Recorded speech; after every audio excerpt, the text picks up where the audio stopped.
Now you're here in Kobe, and welcome to our center, which is the National Center for High Performance Computing, and now AI for Science and Quantum HPC in Japan, but also one of RIKEN centers.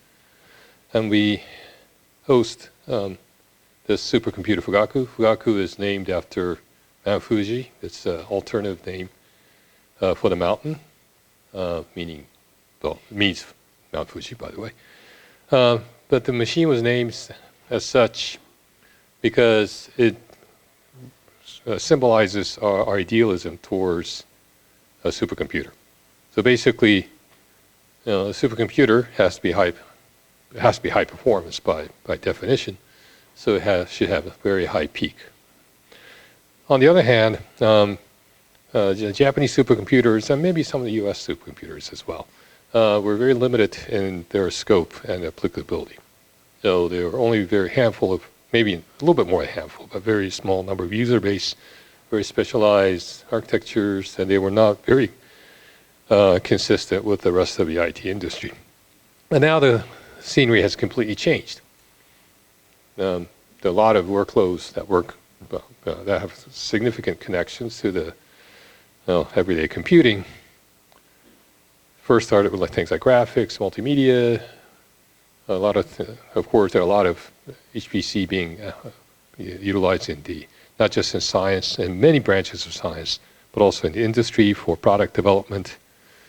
And now HPC being utilized for, it's the core of the so-called AI revolution, or rebirth of AI. So it has to have, a supercomputer should be very broadly applicable. It should have wide user base, and it should not just in certain areas, but academia, industry, cloud startups. And it should be very consistent with the rest of the IT industry.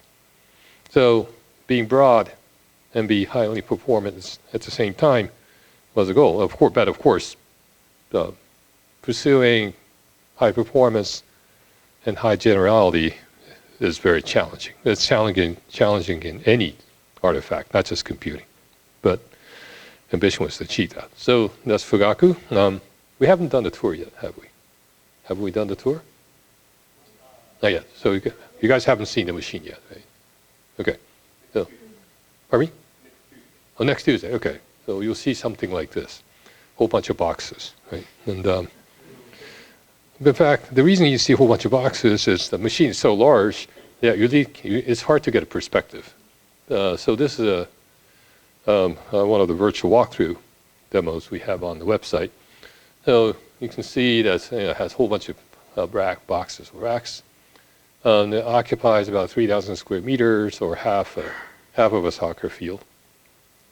It has 432 cabinets, 158,976 nodes, or about 160,000 nodes, and blah, blah, blah, various specs, if you like those numbers. So, gigawatt data center, the recent mega data centers, they may have 100,000 GPUs as such, and they say, well, that's colossal. But for us, it's business as usual. 100,000 nodes, no sweat. We've been doing this for. In fact, the last computer, the K computer, had 88,000 nodes. I'm sorry, about 84,000 nodes. So we've been doing this since 2010. Of course, there are some challenges for the new modern machines, like more higher power and, of course, bandwidth. It's not to say they're not challenging, but again, what the hyperscalers are doing are basically a lot of technologies we've developed in the field have percolated to the extent that it's nothing new to us. So it looks, the machine looks like that, but you get a lot of details. We developed a new CPU, ARM-based CPU for HPC, and the machine's been running for the past 6 years now. But of course, the machine's not about bragging about the numbers. The objective was to achieve significant speed up over a predecessor, over all branches of science, and also not just basic science, but predominantly things that affect industry and society, such as health medicine, environment disaster, energy, materials, manufacturing, basic sciences. And the goal was to achieve almost 2 orders of magnitude speed up compared to our last supercomputer, the K computer. And so that was the goal. And we happy to say we largely achieved this. So in fact, this significant rise in computing power has significance not in terms of just numbers, but it has brought a qualitative change in the way the science is done. So this is signified by a lot of the results we have on Fugaku. So of course we have results like being like top of these rankings, and it still is to some extent in many benchmarks, or at least very close to one of the top 2, top 3, top 5, which is very which is very we're very honored because this field is so competitive, new machines coming along. But also it has, we awarded various prizes like the Gordon Bell Prize and such, because of the fact that not just because we achieved performance, but we did something with the things that are really relevant to the science, advancement of science, relevant to the society, the well-being society. For example, during the COVID days, we did a lot of work in doing devising various countermeasures for COVID, like some of the pharmaceutical countermeasures. Some countermeasures was to more societal countermeasures, but one countermeasure that was really effective was doing ultra detailed and physically correct analysis of how the aerosols would be spread. These aerosols will be virus ridden. But a lot of these experiments, physical experiments that try to emulate these dispersion of aerosols that would cause transmission, the experiments were just too hard to conduct for real environments. And a lot of the simulations were useless because they used very primitive methods on very small computers. So they were not physically correct. But we had the method, we had the application. So the applications were co-developed along with the development of Fugaku, so that when Fugaku would be launched, these applications that run on this sort of exascale regime would be ready. But it just so happened when the COVID happened, the machine was almost ready, and the applications were almost ready. So, but we repurposed it to fight COVID, because this application originally was meant to do industrial CFD, like those in combustion engines and turbines, and also aerodynamics of automobiles. But this was repurposed to combat COVID. Okay. And this not only is just a beautiful picture doing simulation.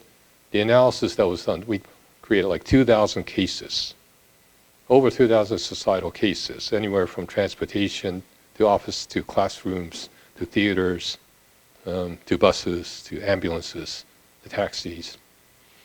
And then these policies were, and the results, and we also devised the effect, we worked with the government industry to assess, not only to see what's going on, but to assess the effectiveness of countermeasures, like masks, shields, curtains, and so forth, to the extent that these, the results were directly incorporated into national policies or to products or what the restaurants were doing, et cetera, which significantly reduced the transmission and thus saved thousands of lives.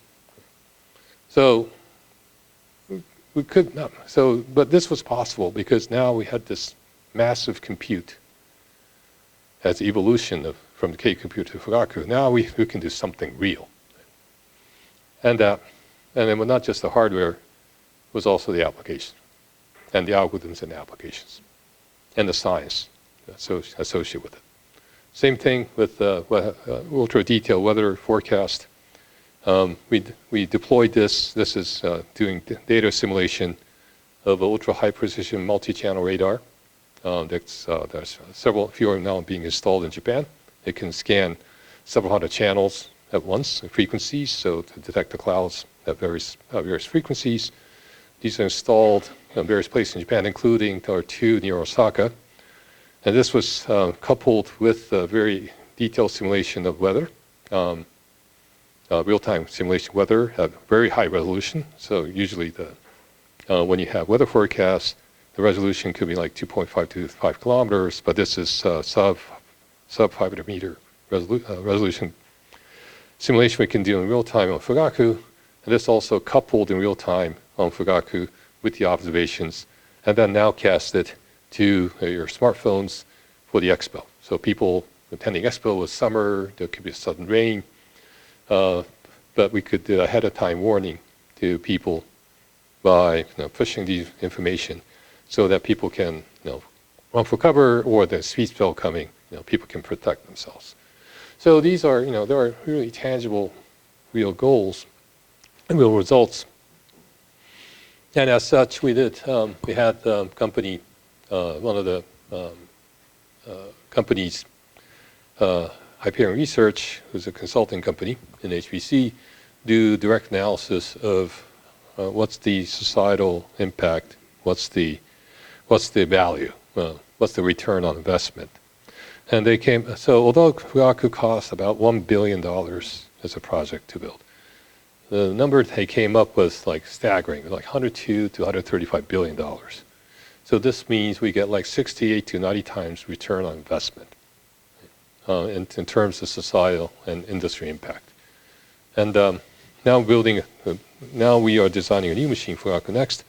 And with the AI, they anticipate the return on investment can be well over 100. So that's why we invest. Supercomputing is a kernel of science, kernel of the industry, kernel of the society now, driving simulations, AI, and other types of like instrumentation and other types of these activities. So we don't just build these machines, right, and then be an operator. We are a research center at the same time, just like Kathy's. She was director at NERSC, which basically did the very same thing at NERSC, and also at Lawrence Berkeley. We're the same thing. We're part of RIKEN, one of the 13 centers. At the same time, we're a national center for HPC, and we have a whole bunch of researchers, hundreds of researchers that are engaged in science of computing, science by computing, and science for computing. Which, paraphrasing a very famous word by a U.S. president, not this one, but a long time ago. Yeah, I could paraphrase the current one, but okay. Yeah, so science of computing is basically computers. Is like computer science. Of course, we're looking at the high end, also applied math, and looking at computing itself as an artifact of scientific investigation. But unlike but a lot of the computer science departments these days just end there. But what we do is, not only we do that, we have teams that do that, but we also do the science by computing, which is to say, we apply these enormous capabilities that emanate from the research into to advancing other scientific disciplines like biology, medicine, disaster prevention, materials,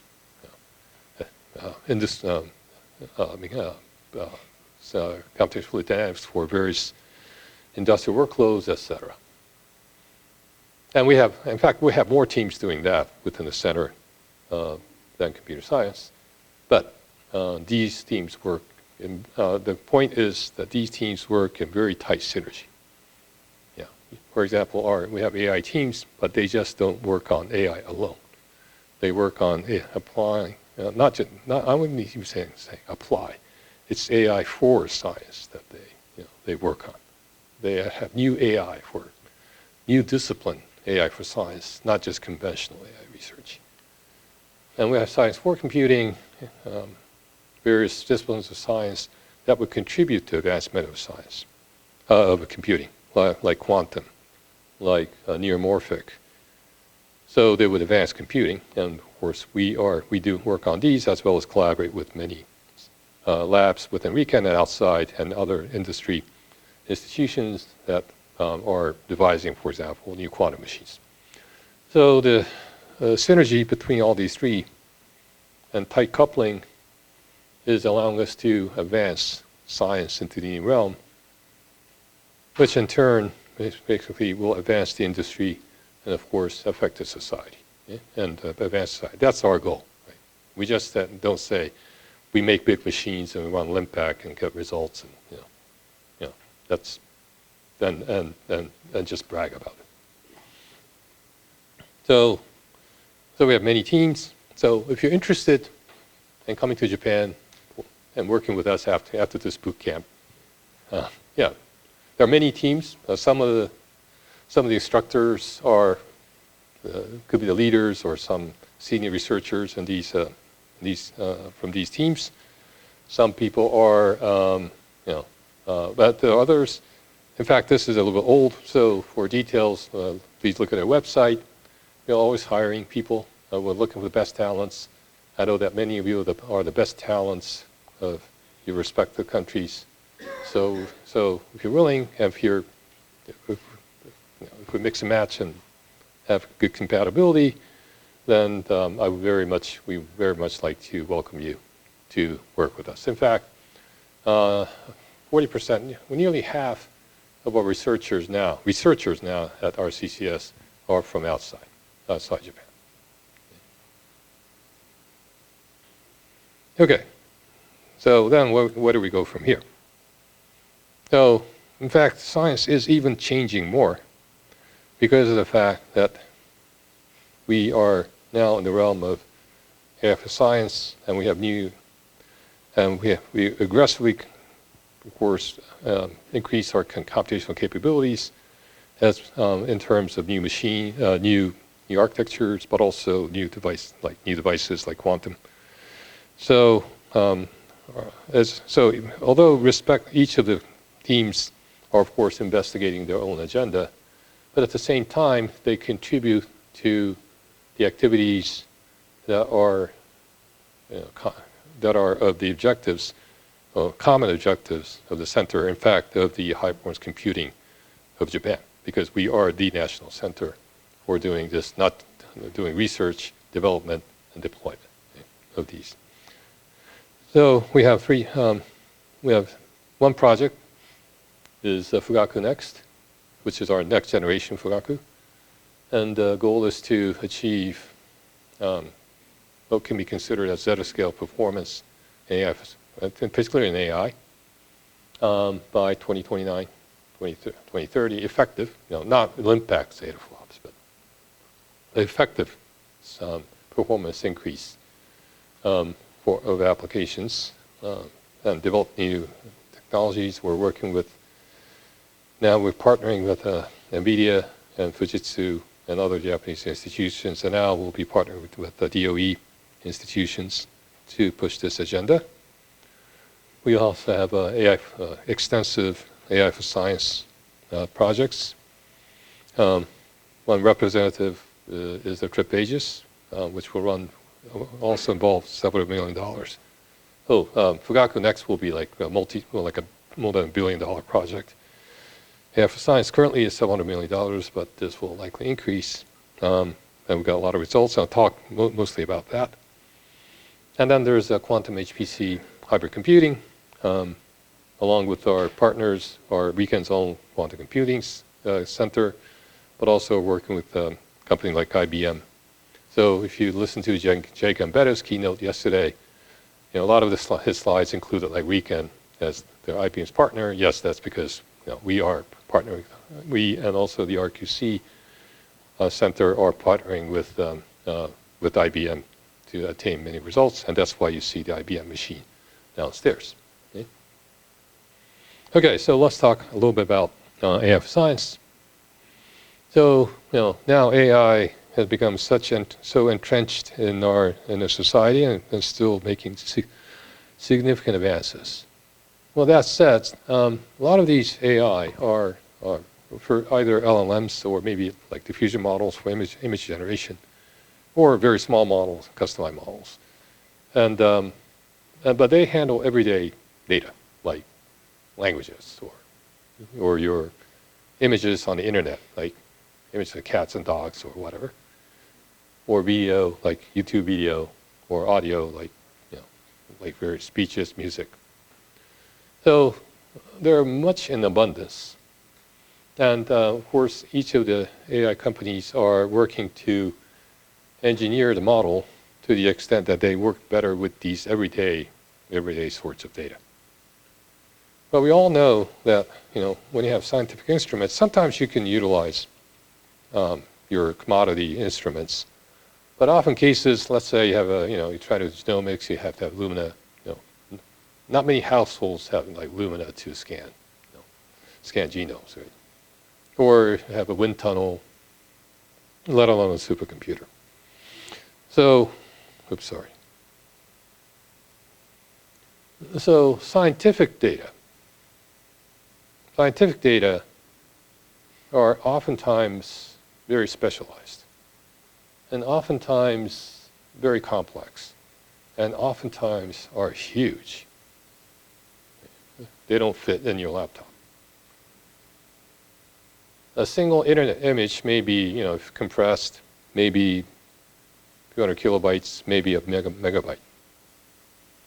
A high-resolution scan using a state-of-the-art MRI, or even light source, like the Spring Gate facility we have, could be terabytes. Right? So from megabyte to a terabyte, that's many, many orders of magnitude difference. So you can't say it's the image. Okay, I can have an image AI, image recognition AI.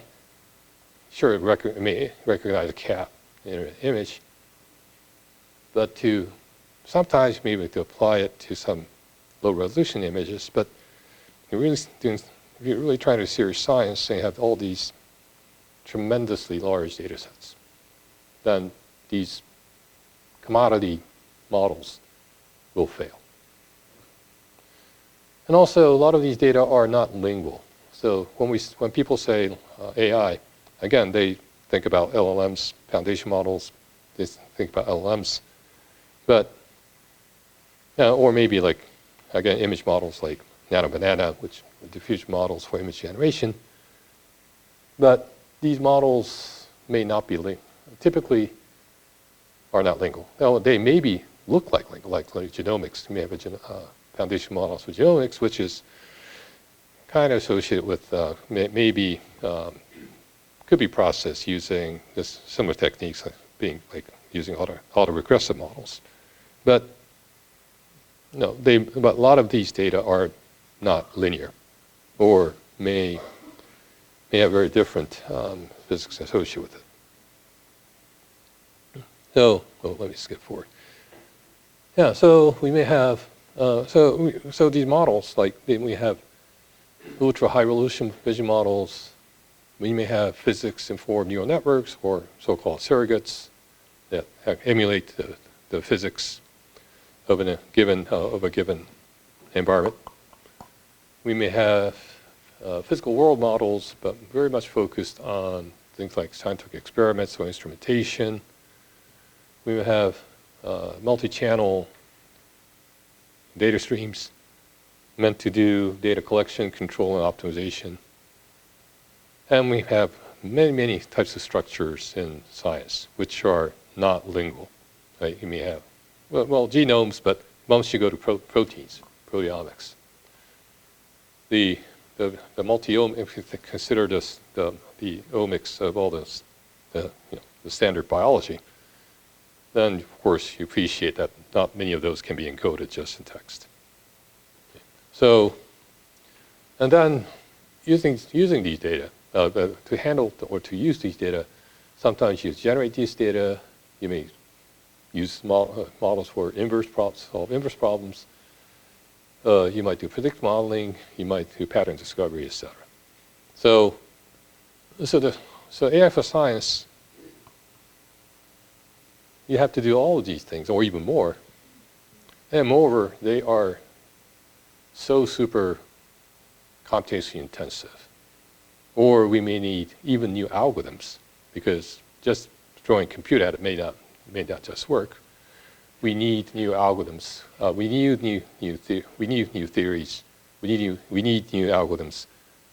We need new programs, applications, and we may need new machines that we have to handle the science. So the demand of a common individual out in the society for LLMs may be, let's say, whatever number of tokens per day.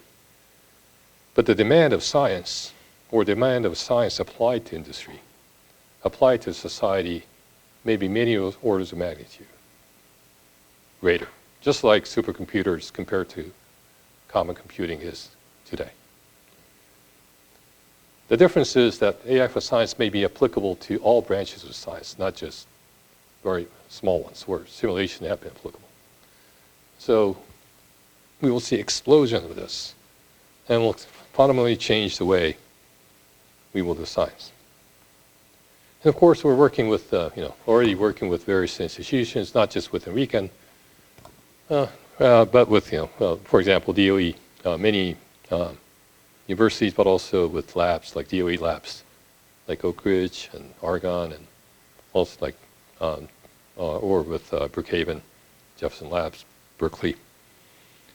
And we have won various prizes. For example, but I'll get to that later, but you can see that, for example, high resolution image models, which cannot be handled by let's say your ChatGPT. They have applications in many, many areas, branches of science.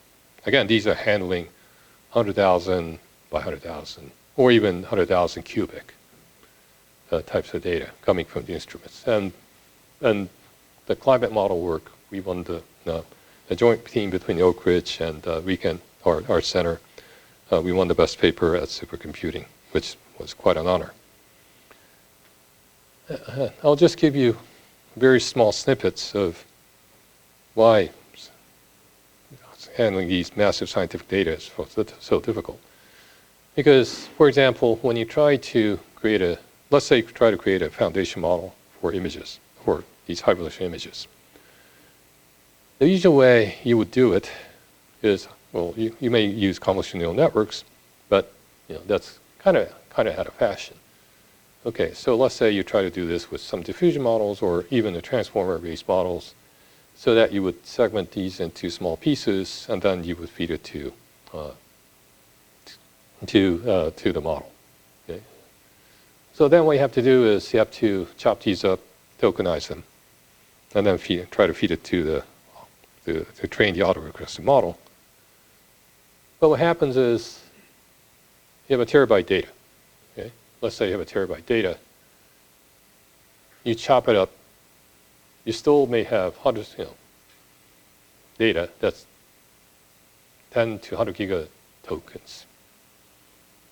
And that's your input data for one image. Now, if you know how large language models work, and if you know their parameters, let's say you take Gemini, okay, Google Gemini. The input context length is 2 million tokens. So we're talking about 10 gigatokens, or 100 gigatokens as input context, while your state-of-the-art commercial model can only handle 2 million tokens. So that's 4 to 5 orders of magnitude difference. Now, of course, then you say, well, can you increase that? Well, it's not trivial, because if you know how these things are trained, there's a quadratic increase in computational complexity as you enlarge the input context. And that's why commercial models, they would never enlarge it to, like a giga context. It's not feasible. Of course, and not just the training, it's the runtime will be affected. So we have to come up with various algorithms to solve this. So I won't go into details, but if you're familiar with HPC and some of the hierarchical partitioning like quadtree and space filling curves and so forth, we use these techniques to allow us to reduce the complexity of the image from n squared to n log n, and thus be able to, and also there are many other things we put in, we devised to allow us to handle these ultra high resolution images using in the context of a modern model. Allows us to do weather, allows us to do high resolution medical images, allows us to do like scans from our light source. So, and of course, it's not, there are many other complexities, but I won't go into details. So again, Orbit 2 is a weather model, Oak Ridge, by Oak Ridge, but also we helped out in making it happen. Trainable, and there are 40,000 GPU Frontier supercomputer, but if you took Frontier, this, the 40,000 GPU Frontier, this would have been intractable without these advances in the algorithm.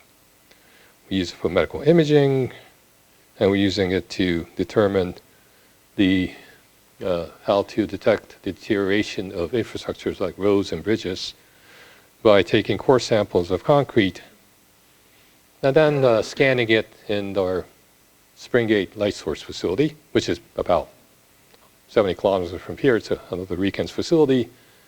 The ring is about 1 kilometer. It's a synchrotron. The size of the ring is about 1 kilometer in circumference. Another kilometer or so linear accelerator. But you place your specimen.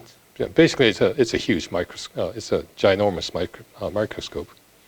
But you get tons of images out of it, and of course, that are like 16K by 16K, and we've got these tons of images. So it's intractable for humans to understand. So you have to have all these.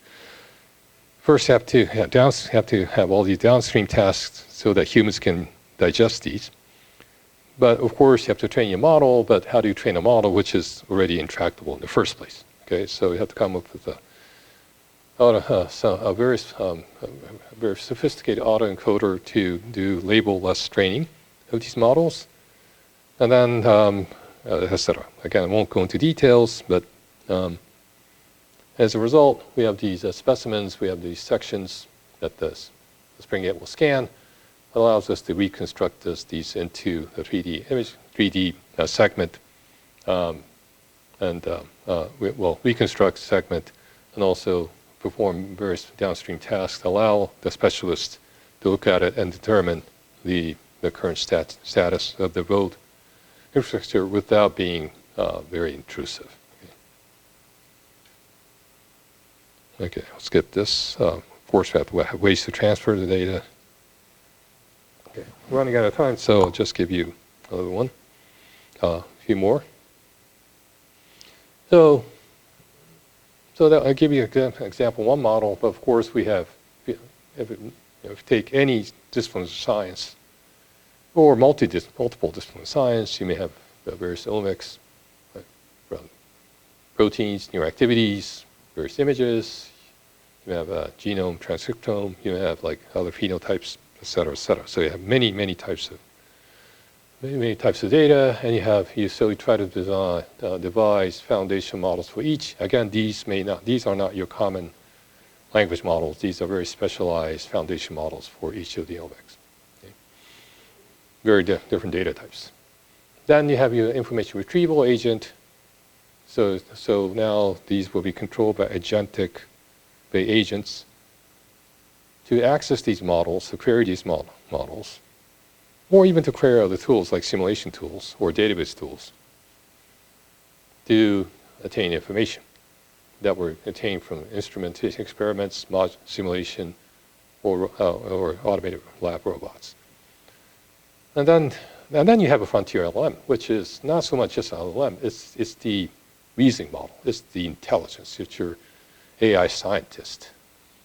Now, that will understand, not only be just a consumer model, but augmented to, just like humans learn to be specialized scientists.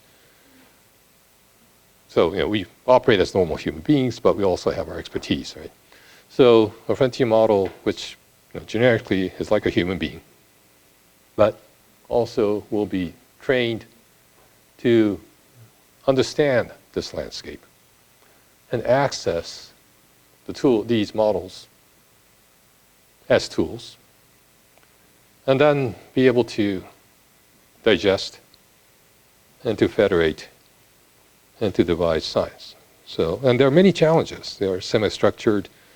These models themselves are semi-structured, multimodal, and you also have to have ways for frontier to merge, to sort of converge the reasoning LLMs so that it will understand the multitudes of tools that are available.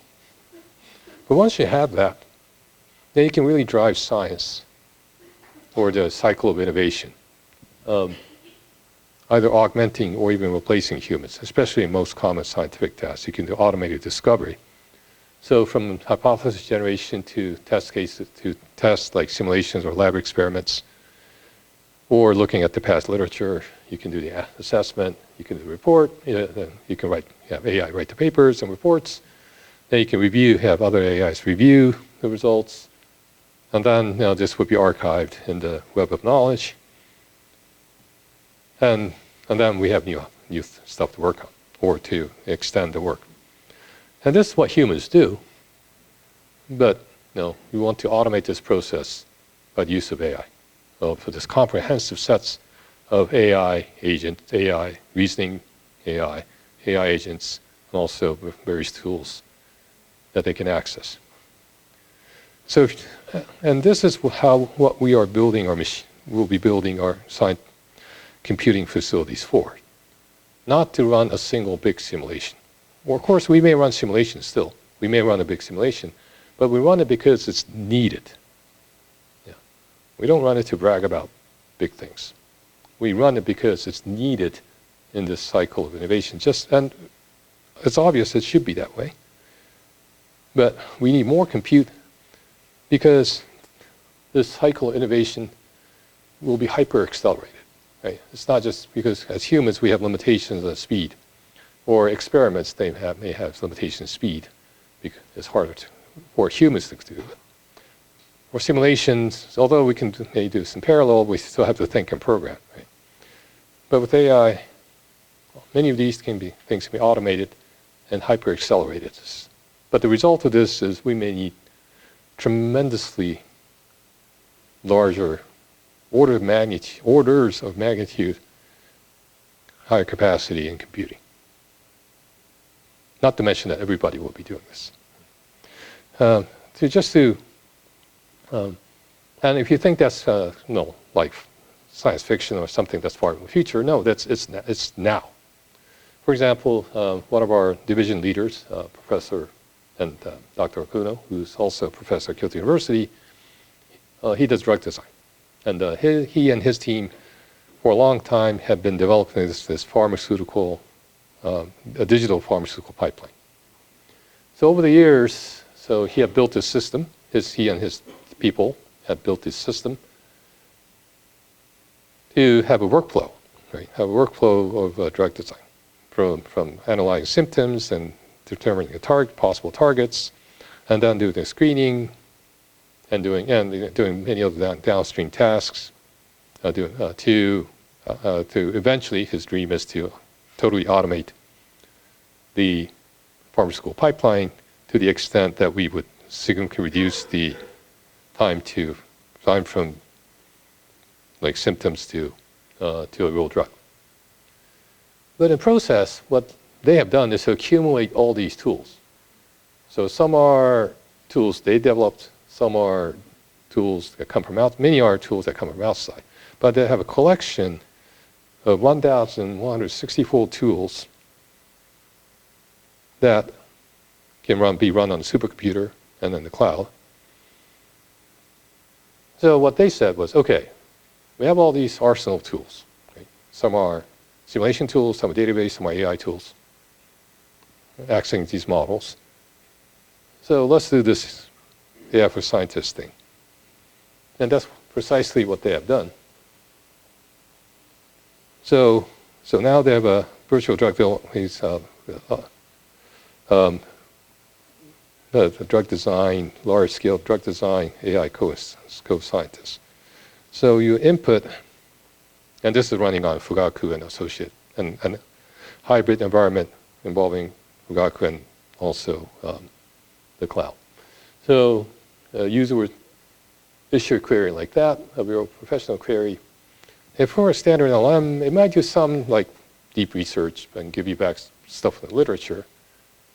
But, you know, which is useful, but it will not, it may not run a simulation. It may not look at all the right databases and so forth.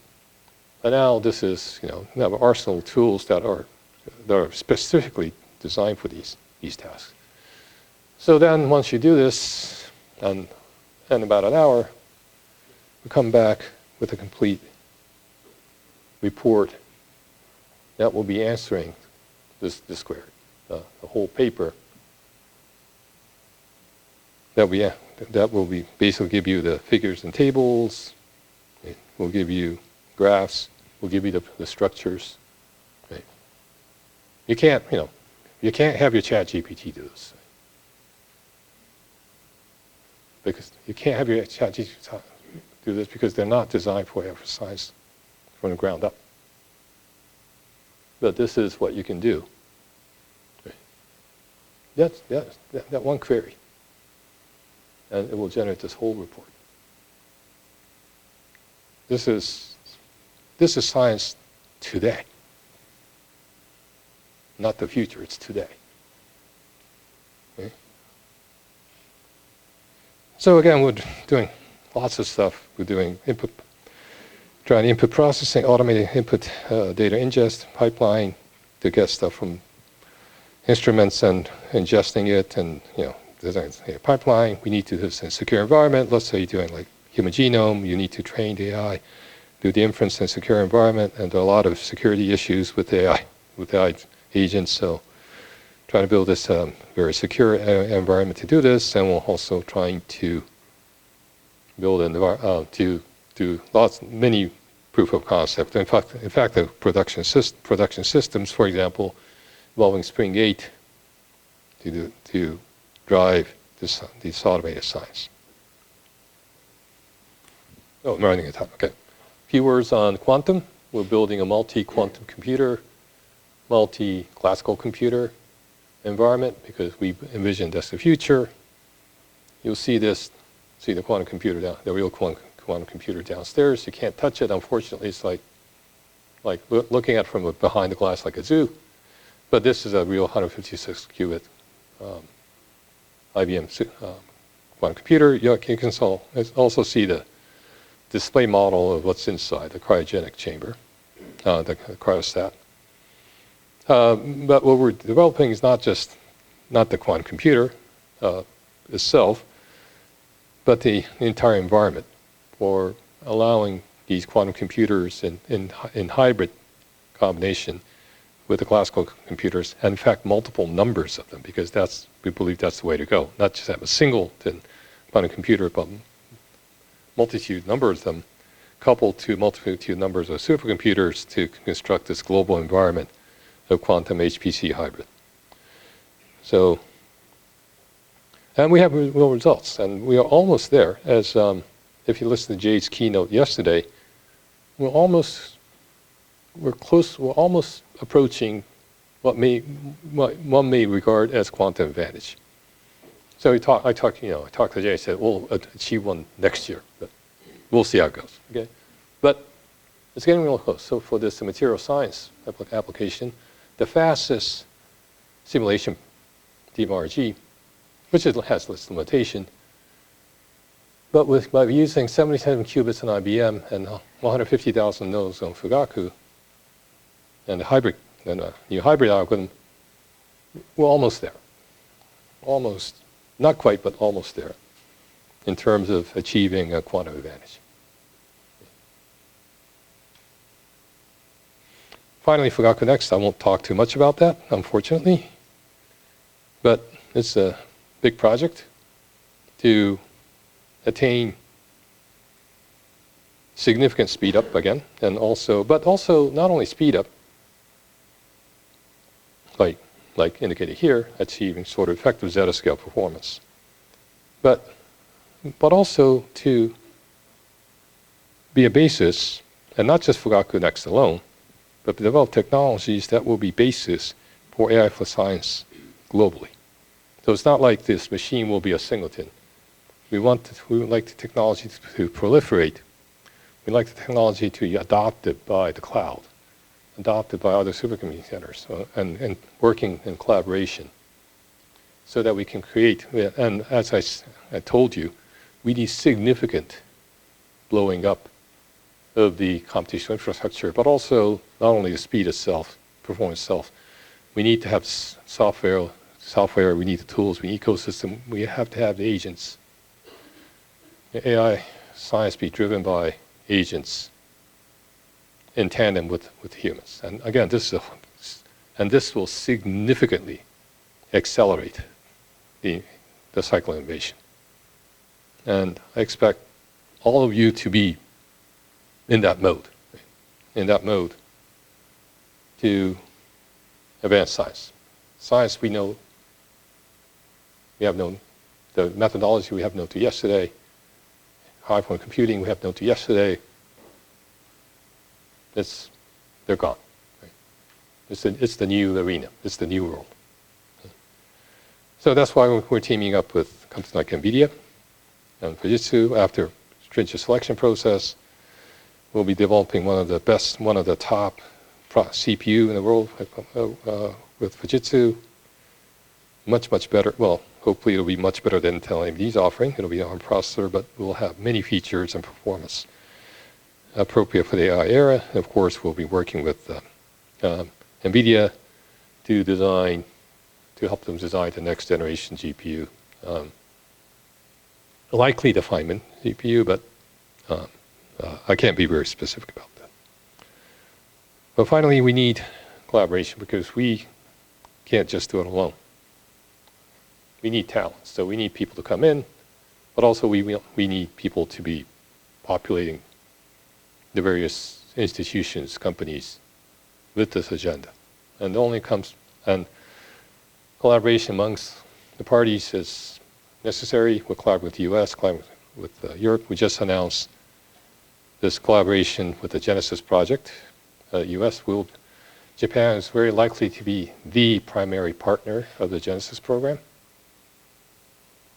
And we'll be making significant investments, billions of dollars likely into that, to partner the US effort, who in turn will spend billions of dollars. But also, it's not just US and Japan alone. The Europeans, they have an AI factory, Gigafactory, and of course, Japan is now become a partner in the Horizon Europe. So there will be significant collaboration there. There are existing ones like Hanami, but that's just starters. And of course, we'll be collaborating with Asian entities, especially with Singapore, like NCC. Terence is here, as the director. Terence is here. But we have signed various MOUs and have joint programs to work with A-STAR, NUS, the excellent universities in Singapore, but also there are many institutions within Asia. That's excellent. So you can work there, you can work with companies, or you can come to us, like I said. Okay, with that, I'd like to finish my talk, and for the next several days, enjoy your boot camp. Okay, thank you very much.